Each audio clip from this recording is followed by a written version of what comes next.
Hello, and thanks for joining me for another podcast episode of Grief Refuge. My intention today is to help share a story that gives you some insight and perspective into the timing of grief, how it creeps up on us, when it shows up, and how it's probably least expected, and perhaps some few ideas for what to do about that. So we'll go there. And if you need any additional support at this time, I recommend you contact me. The best way to do that is griefrefuge.com. I'm all about grief support, and during this time of pandemic uncertainty, I am doing it virtually. I am making time for one-to-one sessions and also facilitating grief support groups via Zoom. Zoom. So, if that's calling to you and you're listening to my voice and thinking that I may be the person to help, please contact me. Don't hesitate. There's no shame in grief. It's all about finding a space for healing and meeting someone who really can listen. And I'm here to help support you for that. So I'll be narrating today's story. I did write this, and I apologize if I sound a little bit congested. I'm dealing with some allergies. It's that time of season. And if you're experiencing allergies too, I hope that it's at a level of comfort for you. No matter what I might sound like, I'm not suffering, so I'm very grateful for that. Today's story is titled, Is Now a Good Time for Grief? When I was a teenager, my family experienced a tragic loss. We were at our family land in northern Minnesota and in the process of building a log cabin. My stepfather, brother, and we were putting in a rafter headboard in place, and it was a little bit of a risk because parked next to the side of the cabin was my truck. And if something were to fall, it could cause some significant damage. And at that time, my mom happened to be in the back end of the truck organizing groceries, so it would have been even more devastating had something happened to her. So Warren, who's my deceased stepfather, he recommended that my truck get moved. And since I was up on a ladder, maybe about 14 feet in the air, he said that he would move it and asked where the keys were. Warren hopped off his step stool and hopped into the truck. He turned the key into the ignition, put the gear into reverse, and began to back up. Not a second went by when a terrifying howl echoed throughout the forest. Immediately, my mom screamed. Warren stopped the truck and cut the engine. In what felt like a flash, I watched my mom chase after our family dog back into the wooded area of our property. Warren jumped out of the truck and ran after her, and my brother and I jumped down from our perched places and followed suit.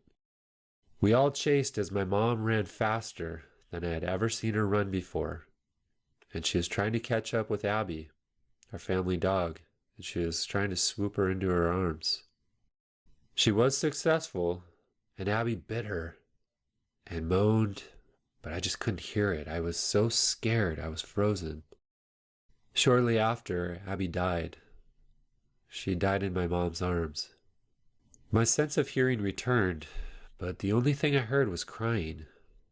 My mom was crying, my brother was crying, and so was my stepdad. There was a moment during that time when Warren looked at me with a face full of tears, and he just said, "I'm so sorry." I just couldn't respond. I actually left. I ran down the driveway and onto the dirt road. My eyes were flooding with tears, I had a runny nose, and sweat was running down my face because it was so hot that day. You know, for a remote and secluded area, there sure was a lot of traffic on that road that afternoon. I just recall people coming out of the woodwork, literally, smiling and waving as they drove by. But I couldn't make eye contact. I was in full effort to try to escape. I found a property down the road that was still in development, nobody living there. So I walked up the driveway and found a temporary hiding spot. In my safe space, I sobbed in overwhelming sadness as I reran the image of our dog dying in my mom's arms over and over again in my head. I also thought of Warren and how pained he looked. I'd never seen him look that way. In fact, at that point, I had never seen him cry before. I just felt so sad for him. I could see how much shame and self-blame he was carrying when he said he was sorry. Now, I was a teenager at this time, and my self-esteem wasn't the highest then. I was known for internalizing things and getting angry because it was the safest way for me to process emotions. That day, I quickly made what I felt from Warren into my personal problem. In my time of isolation, I created a story of making the whole accident my fault because it was my truck that ran over Abby. Shortly after my time alone and dealing with all of this overwhelm in what I now know as an unhealthy way, I gathered myself and began to walk back to our property. This time there were no tears or runny nose, there was just sweat. I reconnected with my family, and they were all still huddled. Abby's still in my mom's arms, and everyone still in tears. The bite on Mom's arm was assessed, but she brushed it off and said she'd be fine. We all trusted her because she was a nurse. Mom showed strength and said we would have to bury Abby on the property. I quickly found a shovel and asked where to start digging. I needed to do something because, for me, it just was too much emotionally to sit there in the sadness with everybody else. I don't remember if it was Warren or my brother who helped me dig Abby's grave. Regardless, we dug deep. We were afraid the wolves would dig up Abby's body. After we laid Abby down to the ground, we said our goodbyes and we covered her up. When the ground was level again, we placed logs on top of her grave to help protect her body from the wolves. That whole experience was a hard lesson for me. At a time when I didn't know how to process or articulate my emotions well, I was also very sensitive to the emotions of others. The shock and sadness of the accident was something I couldn't handle in the company of even other family members. At that time, I needed the safety of being isolated so I could create sacred space for myself. Timing is pretty unfavorable for people in grief. I mean, is there ever really a good time to grieve? We all live very busy lives, and grief can be extremely painful, so it's not really an item that gets scheduled or celebrated or honored frequently. Also, the timing of grief isn't favorable to our environments. And what I mean by that is, in our homes, we often want peace and pleasure and relaxation. Grief often comes up when we're at home, but most people find it very unwelcome. There's also grief at work. I mean, a lot of us work more than a typical 40-hour work week. And in American culture, grief shared or expressed at work is less likely than finding a four-leaf clover. So if most of our waking time is allotted for work, play, and or other pleasure-seeking experiences, when is it okay to grieve? Well, the answer really isn't universal or simple. The timing may be different for everyone because grief is so unique. Some people may start grieving as soon as they learn about their loss. And for some people, it may take a year before they start to grieve. Now, the process of grieving itself could last for 2 weeks for someone, but for someone else, it could last for 2 decades. My point is, grief is greatly unpredictable.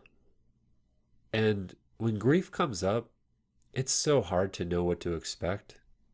It may have a beginning, but grief may never have an end. Also, as you become more familiar with your grief, the whole process of grieving could be cloudy, complicated, and making life that much more uncomfortable and painful. And if the grief is thought to never have a complete ending, One might wonder, well, what's the point of it all? My answer for that question is growth.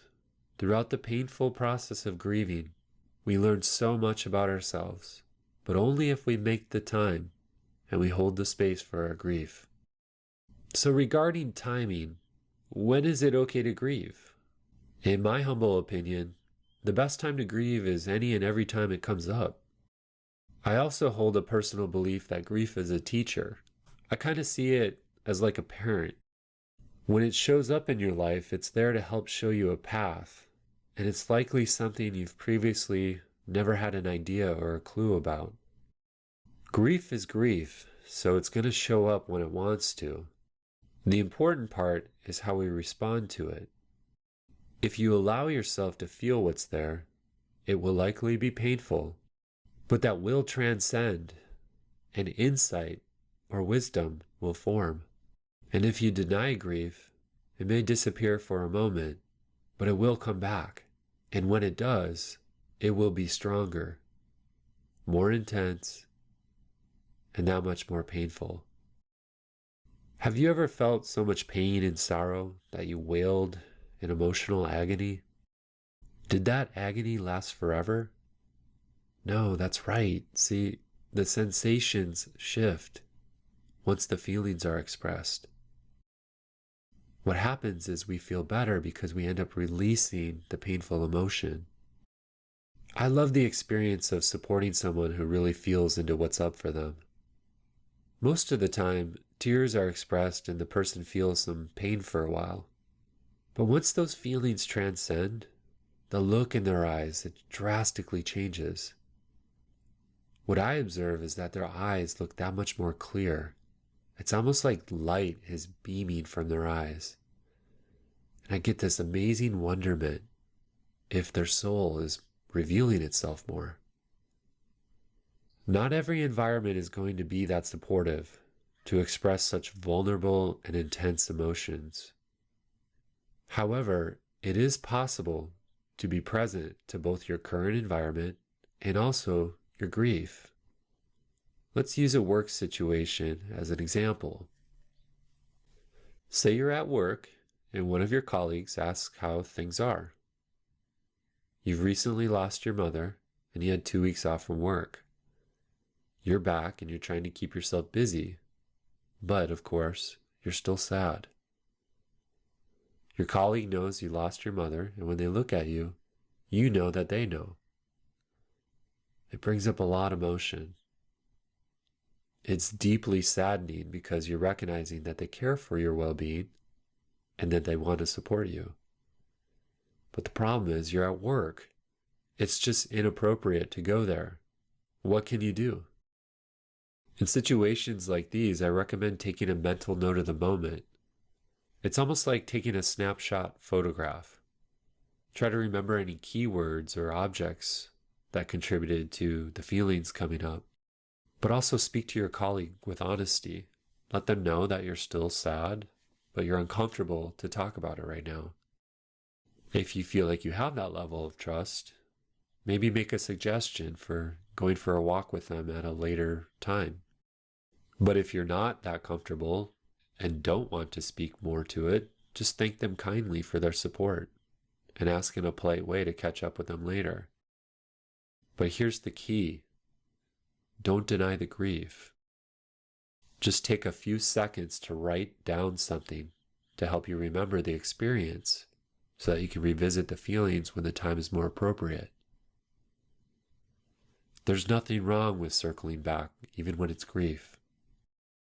Grieving can be a gift when we are more kind to ourselves, feel love and support, and keep an open heart to what the experience may teach us. I know that it's not easy. Please do everything you can to honor the grief that you're experiencing and allow it to have a voice when you feel it come up. It may hurt for a while, but what you learn from it can make your life that much more fulfilling and meaningful. Thank you so much for making the time to listen to today's story. I so appreciate your efforts for making space and time for your own grief. As I said in the introduction, Should you feel like you need additional support, please reach out to me. I'm available for help. You can find me at griefrefuge.com. Until next time, be good to yourself and take great care.